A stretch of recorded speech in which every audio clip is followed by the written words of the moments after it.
I'm going to give you my testimony, how I know about narcissists a little bit.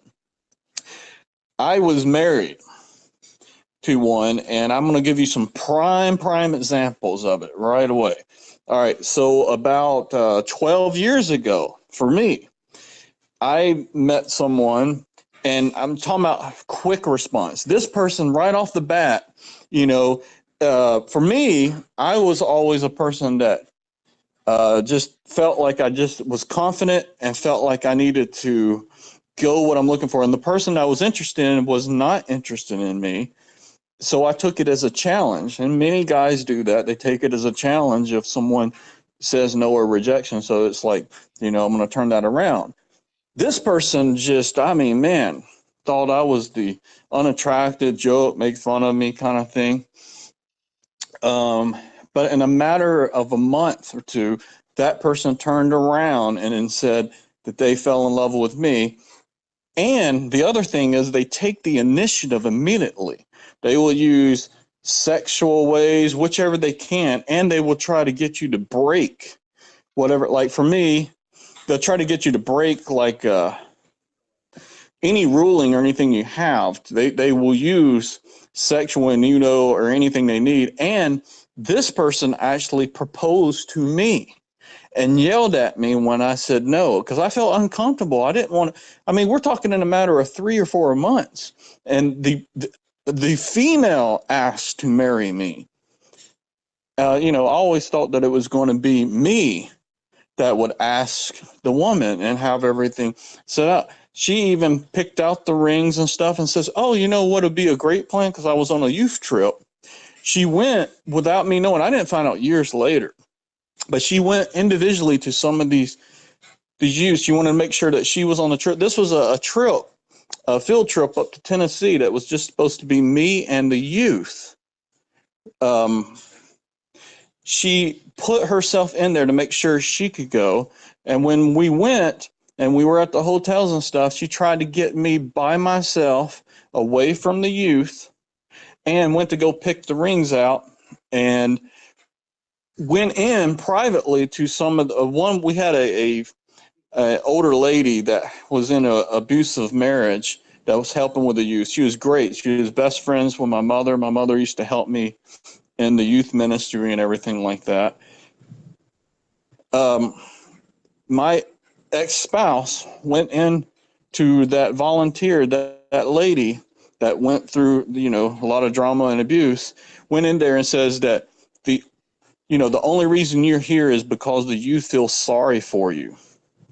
And no one really likes you. They just feel sorry for you. So that's there. She went and took the other youth and says, y'all need to leave Sean alone. He needs his privacy. I was there to spend time with the youth. She went to the youth and told them that Sean needs his privacy. He's not available right now, so that she could suck up all the time with me. And like I said, I never knew about any of these things till the youth and the female came clean. Years later, after I separated from my spouse, did I find out about this. Then, after we went to pick the rings up, she arranged for us to go and says, wouldn't it be great if we go back to your hometown where you're from in front of your grandparents and stuff, and you propose to me there? It wasn't even a real proposal.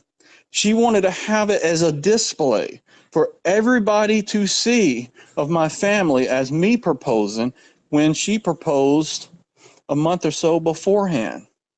And it was a rush marriage because of some rules with her family. Her family's was messed up with some different stuff like that. So we got in a fast marriage.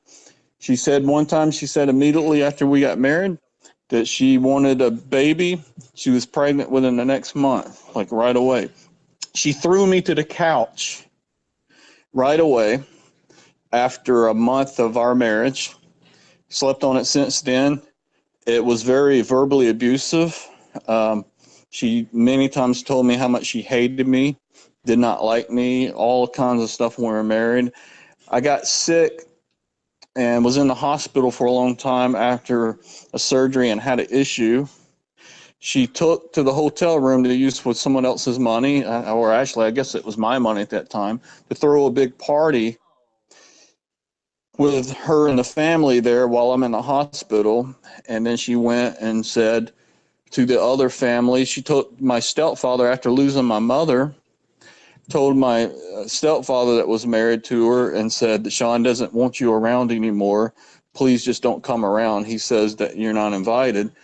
I find out a year or so later that he tells me that she did that to him. So what she does, she tried to isolate me away from any of my family. And then she moved her entire family in, and then talked about how bad of a father I was, that I could never fill my role. I would go to work and I would feel completely like, wow, I got a lot of friends and stuff like that. And I'd come home and feel like I was worthless and that there's no way I could have any friends or anything like that. She constantly accused me that I was cheating, very jealousy, and always doing the chores. Anytime that I had a problem with trying to get her to get a job or a brother, she claimed that I was racist because they were Asians. And so I wanted to share that with all of y'all. That's just part of it. And then money. Oh, man, I can't even tell you money. You already know the story about Laura Lee. Well, this one put over $20,000 on the credit card and stuff. I cut her off and cut her from the bank account and stuff when we got separated, thinking that maybe that would help her get a job. And she refused to. She went to my best friend, and now she gets $4,000 a month from my best friend that I had since 1990. So if you don't think that I don't know about how a narcissist works, I do. And that's why I want to help so much for any of y'all that are victims of this. And the thing is, I'm going to tell you that if you find a narcissist, you'll probably find that other family members in there might be narcissists as well. I'm seeing a lot of patterns in that. In the secular world, we would call it narcissist, but you call it a Jezebel, Christian community. And the reason I want to share that with you is because these spirits can jump. They're highly influenced, because if a Jezebel works one way, you might see the influence of a Jezebel start working in another one, or possibly Ahab, because that's what happened to me. That I didn't know if I had that or not, but I still had the influence of, you know, whether it was Laura when I was with her, or, I mean, when I was with my ex-spouse, she put a wedge between my mother and I. Me and my mother were best friends. She helped me in the ministry. And when she came in, she talked about how evil my mother was and doing things in the back and was in something. She convinced me that my own mother was involved with witchcraft. And she refused to allow me to even let my mother see the birth of my son at the hospital until she gave me the word and says, you can allow your mom to come see your son's birth. My mother was devastated. And the thing was that the ending was my mother was dying from cancer.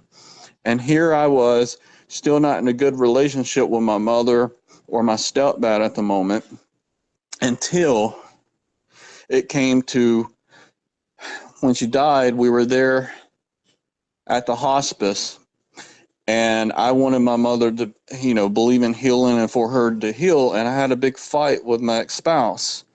And when I got home after my mother died and told it was the next day, the day after the fight, to tell my ex-spouse that my mother passed away, my ex-spouse said, you know what, I can't even grieve right now. Because of our fight last night, it's because of you. I can't even grieve for your own mother dying. And that was the one time I stood up and says, you know what, my mother just died, and I am not going to talk about this now. But just even that housing arrangement, because she had the family live with us, she got the master bedroom, of course. Her brother got the other big room. She made sure that my son slept with her for the longest time. I mean, almost till he was like 5 or 6 years old. Not even to sleep in his own room. And I got this small room, and then they would always put all the storage stuff into my room, so that really there wasn't much I could move in a room. That's how much she cared about me. And that's what she said. She told me right before our separation, because I asked her, and she says, first my son comes, and then my family, and then you come. That was the order that she thought of where I was in her life. That's a narcissist behavior, because you are nothing. And also, I want to tell you that our victimizing this, you're going to feel this need that maybe if you do a little bit of this, or maybe if you do more cleaning, or maybe if you go get a gift or whatever, that maybe you're looking, because you've been with other people in the past where you do something good for them, that you get a reward. They're like, oh, thank you so much, I appreciate that. You will not get this out of a narcissist. You're not going to get it. If you go and do something extra and you go out of your way to help this person, you're not going to get a reward. And if you're a child in that family, you probably recognize this if they're your parents, because nothing is ever enough. Ever. It won't ever be enough. And they might use religion or anything or something to put you down. They're going to call you a hypocrite. I was a minister at the time, and my ex told me, how could I be up there preaching and saying something, and says, aren't you just a hypocrite for doing it? And understand that ministers or anyone that preaches, we're preaching to ourselves, because we're weakness ourselves. Just like comedians get up on stage and they talk about certain situations or whatever, it's because they see it around them, and they're victimized of itself. They're teaching, we're all teaching things that we all can learn the same thing. But to a narcissist, it's, how can you be talking about something like that, because you're supposed to be golden? That's a hypocrite. My ex-spouse told me that the reason she married me was because she thought I was going to be rich, because in Korea, ministers make lots of money. So she saw that how the youth was growing where I was at the church, and she thought that the ministry, that my ministry, I guess, so the youth ministry would grow, and that I would become wealthy. Little as you know, in America, that most ministers don't really make money, especially if you're just living off of tithe money. So anyway, that was the reason she said she married me. And the last example I'll give you, just to show you how a narcissist can be, is that cancer ran in my family. And I was pretty sure that I remember sharing that with my ex-spouse, that family members on my mom's sides have died, and I had a genetic, it was genetic in me. And we already had our son and everything like that. But when she found out that mom had cancer, and, that I need to go to a doctor, she says, I will never forgive you, ever, because you never told me. How can we even have kids? How could we have kids, and you allowed us to have kids? Do you not even care? How could you even do this? You don't even care about your child. Assuming that's what I thought, because I allowed us to have a child because cancer in my family. One thing that you'll realize if you're in a narcissist situation, that they have bad they can have memories good, but they can't remember, or they claim they don't remember things. So if you're with them on a narcissist, make sure if it's a text message or something that you have a copy and paste for that, what they say, and you can revert it back to them and say, well, you said this, because they will always turn everything around back on you and make you look like they never said it and you said something different or crazy and all of that. They will do that. That is one of the major number one things that they will do, and you will absolutely think you're losing your mind. You will think that you're losing your memory and something's wrong with you. That is their job, is to weaken you. To weak you, suck. The thing is, they don't care about you. They look at you as only an agenda to get to their next place. They're worthless, whether it's a relationship or anything, and they will use sex as the primary thing. They will do anything they do to get out of their way. They will not be faithful. They're not faithful for anything in their life. Well, I'd like to add that keep and record everything that's happening. If in your life you have a suspect, you start feeling an icky feeling inside. If you're not, things aren't not measuring up like they were. You know, he's not or she's not like she used to be, kind of stuff.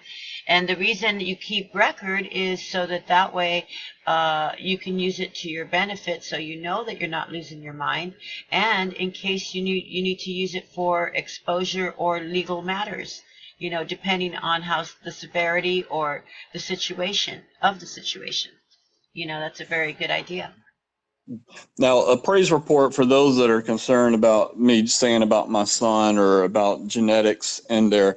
We got my son tested years ago. I think it was like 3 or 4 years ago, genetic testing, and he's passed. He's the first of the family, so he's completely clean on his DNA and everything. So he does not have the family thing in the past or anything like that. You know, whether it's true or not, you know, because I've never been a big believer in all of that stuff, but you know, you can always change it and stuff like that. But that was the scenario that was being discussed at the time, huh? Right, but that was absolutely proven. He went through and we got the testing on him, and he's fine. Okay, I would like to add that, you know, narcissists come in a lot of different, you know, just like you were saying, predators, right? Predators come in all different shapes and sizes, you know, and sometimes a predator can come looking like a lamb and end up like a wolf. Sometimes, you know, because a lot of people are attracted to strength and people that are sure of themselves. They speak like they know what they're talking about. They have confidence. We can do this. Come on, let's do that. You know, I know what I'm doing. You know, nobody knows politics like I do. Nobody knows religion like I do. Nobody does it better, right? So there's that type, which are more like a lion. They're proud. They walk around, and you know, unfortunately, there's those people that just are attracted to leader types because they feel a sense of family or attachment, you know, because we're like dogs go in packs, right? We're always trying to pack up somewhere. It's natural. But then you have some predators, like you said, like the Venus flytrap. You know, they look beautiful, completely harmless, docile. It's a plant. You know, it's just natural and wow, this feels good. Yes, let's get married. I'm doing the right thing, and bam, it don't take very long, does it, Sean? Nope. So, and I'd like to say to Christians that I know that when Christians get married, because even though I was in the world, I was a believer, and when I got married, I made a promise to God, and I did not take that lightly. But to look back now, I should have ran in the opposite direction as soon as I knew something was wrong. And like this one lady says, the one thing you cannot retrieve is time. So don't waste your time trying to, like Sean said, trying to fix somebody. You know, if you're, like I said, if you're already at that point where you're trying to put Band-Aids and trying to lift up your partner, you best start researching and get making plans towards exit. Hey, Rose, let me add something right quick about my situation that happened. I guess when we were talking about the Venus flytrap and stuff. All right. So other thing I wanted to share is before I got married, when I got rededicated in my life, I believed that I didn't want to do sex until marriage. So starting from 2001, I guess, when I got rededicated, and I met my spouse back in 2004. And the thing is that and that was the second time in my life that I was going to wait till marriage, because I had a relationship that I went with 4 or 5 years where we didn't believe in sex until marriage.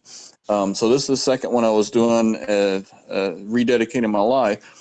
Also, I had dreams warning me. So you probably, if you're not in a relationship with them yet, if you're a child of God, he's probably going to give you signs and warnings, and you best to listen to him. I didn't. I even had my mom and all of them warn me about dating my ex. Well, there are red flags, and there are ways that you can test a person that you're dating. So, we could touch a little bit on that. Um, Yeah. what you can do is when you're dating somebody at first, and it seems like, oh, just love bomb, and tell them no. Yeah, definitely no. No. Disagree with a someone every once in a while, and Yeah. stand your ground. Just say, So no, now I don't what think so, not happened? this time. Now what happened with me is when we started dating. There was this one time I know that we were in a car, and she made moves. She knew that I was waiting to marriage and stuff, but what she kept saying is, "Oh, come on, we'll just do a little bit of petting, or we'll do this or doing that," and just whichever. So I won't go in details on it. But to do that temptation, that's what did. And I even had a dream warning me about this, probably being a guy too, or at least me there, that and someone holding off for like 4 or 5 years or something, that I uh, gave in to a little bit of temptation. Now we did not. Now the good thing is that we did not have sex until marriage. It was after the wedding that we did and stuff. So we held off of that, but it was with me saying that I was going to keep that, even though she said how ridiculously stupid that was and all of this different stuff there. And, yeah, anyway, so I just want to remind that they will take that, and they will not respect your boundaries at all.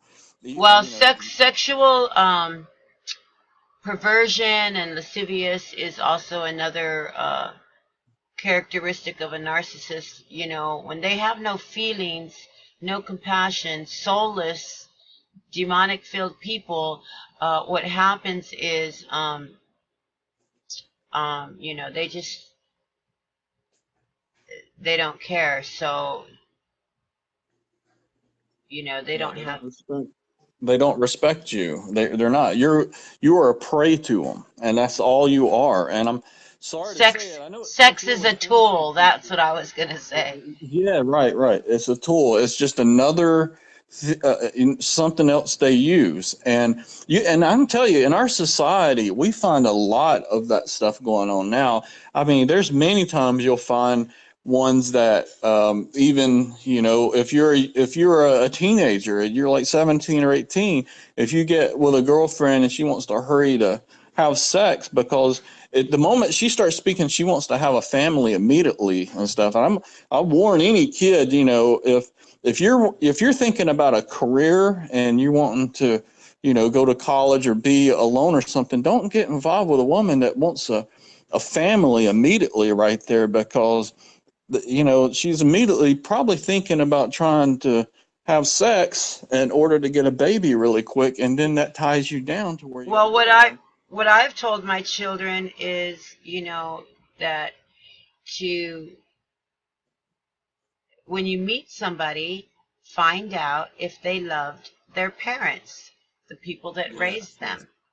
If they have a healthy relationship with their mom and their dad, if it's somebody that hates their mom, they're gonna make a lousy husband. If you know, that's very if true. they're a woman that hates their father, they're not gonna make a very good wife, because Yes, that's all they're going to know, and every cell in the body has memory.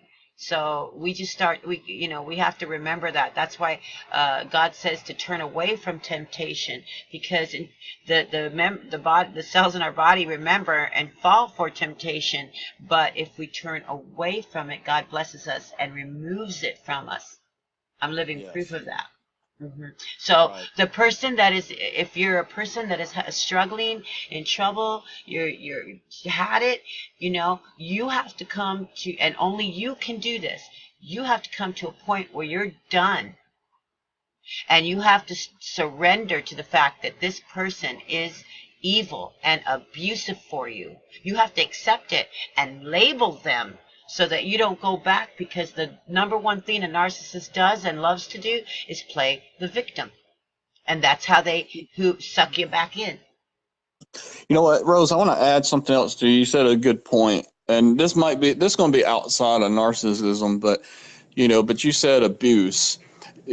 And the thing is my key that I want to tell people about is if you're wanting to get in a relationship with someone, not only is it about abuse of others, so if they're bad treatment to their parents and don't respect their parents, one thing, but even if they abuse themselves, it's not a good idea. And I'll explain why.